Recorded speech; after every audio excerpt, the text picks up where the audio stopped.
Hi friends, నేను మీ Anusha. Welcome back to Anu's good life. ఈరోజు నేను మీతో మంచి healthy and tasty Vinayaka Chavithi special పాలతాలికలు ఎలా చేయాలో చూపించబోతున్నాను. నాకు తెలిసి చాలా ఏరియాస్లో ఈ పాలతాలికల్ని గణేష్ చతుర్థి రోజు బుజ్జగణపయ్యకి నైవేద్యంగా పెడుతూ ఉంటారండి. సో నేను ఈరోజు అది మీకు ఎలా చేయాలో పర్ఫెక్ట్గా, పాలతాలికలు అనేవి విరిగిపోకుండా చాలా టేస్టీగా హెల్దీగా జాగరీతో ఎలా చేయాలో చూపిస్తాను, చూసేయండి. ముందుగా మన ఛానల్ ఎవరైనా ఫస్ట్ టైం వాచ్ చేస్తుంటే తప్పకుండా సబ్స్క్రైబ్ చేసుకోండి. మీకు వీడియో నచ్చినట్లయితే లైక్ చేయండి, మీ ఫ్రెండ్స్ అండ్ రిలేటివ్స్తో షేర్ చేయండి. ఇంకా ప్రాసెస్లోకి వెళ్ళిపోదామా? ఫస్ట్ ఒక కడాయి పెట్టుకొని దానిలో 2 టేబుల్ స్పూన్ల బెల్లం యాడ్ చేసుకోండి. అందులోనే 1 కప్పు వాటర్ యాడ్ చేసుకొని కొంచెం సాల్ట్ యాడ్ చేసుకోండి. ఈ సాల్ట్ వేయడం వల్ల మనకు టేస్ట్ అనేది బాగుంటుంది. మొత్తం ఒకసారి మిక్స్ చేసుకొని వాటర్ రోలింగ్ బాయిలింగ్ అయ్యేంత వరకు మరిగించుకోండి. రోలింగ్ బాయిలింగ్ అవుతున్నప్పుడు 1 టేబుల్ స్పూన్ నెయ్యి యాడ్ చేసుకొని మొత్తం అంతా ఒకసారి మిక్స్ చేసుకోండి.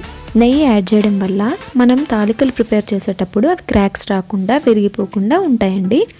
ఇప్పుడు 1 కప్ బియ్యం పిండి యాడ్ చేసుకోండి. నేను పొడి బియ్యం పిండి యాడ్ చేస్తున్నానండి. మీరు తడి బియ్యం పిండి యాడ్ చేసేటప్పుడు అయితే మనం వాటర్ అంత క్వాంటిటీ యాడ్ చేయాల్సిన అవసరం లేదు. దానికి తగ్గట్టు కొంచెం వాటర్ యాడ్ చేసుకుంటే సరిపోతుంది. ఇప్పుడు పొడి బియ్యం పిండి యాడ్ చేసుకొని మొత్తం బాగా మిక్స్ చేసుకోండి. ఇది మొత్తం వాటర్ అంతా కలిసిపోయేటట్లు మిక్స్ చేసుకున్న తర్వాత మూత పెట్టి ఒక 2 నిమిషాల పాటు లో ఫ్లేమ్లో కుక్ చేసుకోండి. ఇలా కుక్ చేసుకోవడం వల్ల ఏమవుతుందంటే స్టీమ్కి మనకి బియ్యం పిండి అనేది బాగా ఉడికిపోతుంది. ఇప్పుడు స్టవ్ ఆఫ్ చేసుకొని ప్యాన్ తీసి పక్కన పెట్టేసుకోండి. ఇప్పుడు ఇంకొక గిన్నె స్టవ్ మీద పెట్టుకొని 1 కప్పు బెల్లం, 1/2 కప్పు వాటర్ యాడ్ చేసుకొని బెల్లం కరిగేంత వరకు మరిగించుకోండి. మనం ఏ కప్పుతో అయితే బియ్యం పిండి తీసుకున్నామో అదే కప్పుతో బెల్లం, వాటర్ క్వాంటిటీస్ అనేవి తీసుకోవాలి. మీరు ఏ కప్ అయితే యూస్ చేస్తారో సేమ్ అదే కప్పుతో తీసుకోండి. బెల్లం మనకి జస్ట్ కరిగితే సరిపోతుందండి, మనకు పాకం ఏమి అవసరం లేదు. ఇప్పుడు మనం పక్కన పెట్టుకున్న బియ్యం పిండి మిశ్రమం ఉంది కదండి, దాన్ని కొంచెం వేడిగా ఉన్నప్పుడే మనం చేతిని వాటర్తో యాడ్ చేసుకొని కానీ లేదా ఆయిల్తో గ్రీస్ చేసుకొని కానీ సాఫ్ట్గా డో వచ్చేంత వరకు ఒక 5 మినిట్స్ బాగా ఒత్తుకోవాలి. సాఫ్ట్ డో ప్రిపేర్ అయిన తర్వాత మనం కొంచెం పోర్షన్ తీసుకొని 2 చేతుల మధ్యలో రౌండ్ బాల్ లాగా బాగా ప్రెస్ చేస్తూ రౌండ్ బాల్ ప్రిపేర్ చేసుకోవాలి. ఈ రౌండ్ బాల్ని తాలికల్లాగా ఒత్తుకోవాలి. అది మనం చేతుల మధ్యలో అయినా తాలుతూ అయినా తాలికల్లాగా ఒత్తుకోవచ్చు, లేదా ఒక ప్లేట్ మీద కానీ చెక్క మీద కానీ ప్రెస్ చేస్తూ తాలికల్లాగా ఒత్తుకొని పక్కన పెట్టేసుకోండి. ఇవి మరీ అంత లావుగా, మరీ అంత సన్నగా చేసుకోవద్దండి. మనం మరీ లావుగా చేసామంటే అది పాలు అబ్జర్వ్ చేయదు అండ్ త్వరగా కుక్ అవ్వదు. సో మనకి ప్రాసెస్ అనేది లేట్ అయిపోతుంది. మరీ సన్నగా చేసామంటే అది తాలికలు విరిగిపోతాయి పాలల్లో వేయగానే. సో నేను ఇప్పుడు వీడియోలో చూపిస్తున్నట్లుగా ఆ థిక్నెస్లో మీరు తాలికల్ని ప్రిపేర్ చేసి పక్కన పెట్టుకోండి. ప్లస్ ఎంత సైజ్ అనేది మన ఇష్టం అండి, ఎంత పొడవుగా అయినా చేసుకోవచ్చు. కొంచెం పిండి మిగిలితే నేను ఉండ్రాళ్ళలాగా కూడా చేసి పక్కన పెట్టుకున్నాను.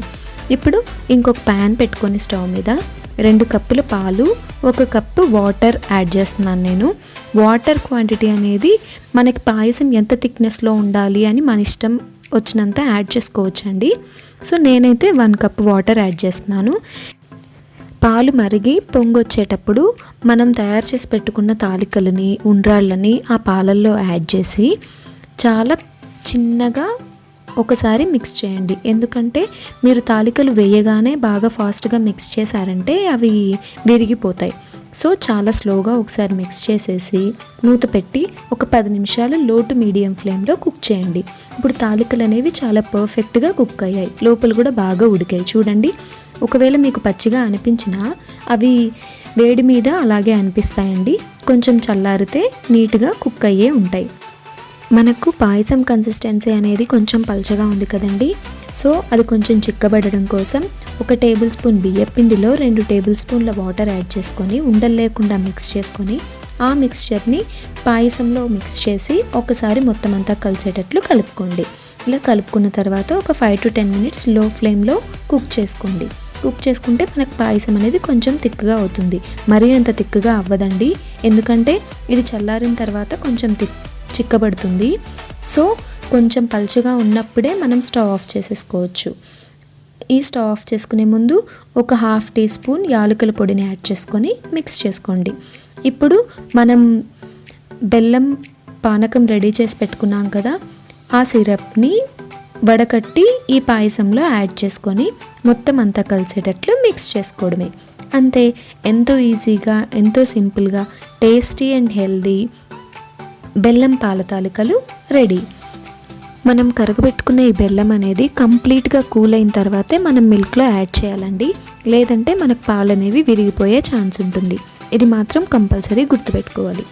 ఫైనల్గా ఒక 2 టేబుల్ స్పూన్ల నెయ్యిని ఒక ప్యాన్లో యాడ్ చేసుకొని 2 టేబుల్ స్పూన్ల జీడిపప్పుని యాడ్ చేసుకొని జీడిపప్పు కొంచెం ఫ్రై అయిన తర్వాత 1 టేబుల్ స్పూన్ కిస్మిస్ని యాడ్ చేసుకొని అవి కూడా ఫ్రై అయిన తర్వాత మనం రెడీ చేసుకున్న తాలికల పాయసంలో ఇది యాడ్ చేసుకొని మిక్స్ చేసుకోవడమే.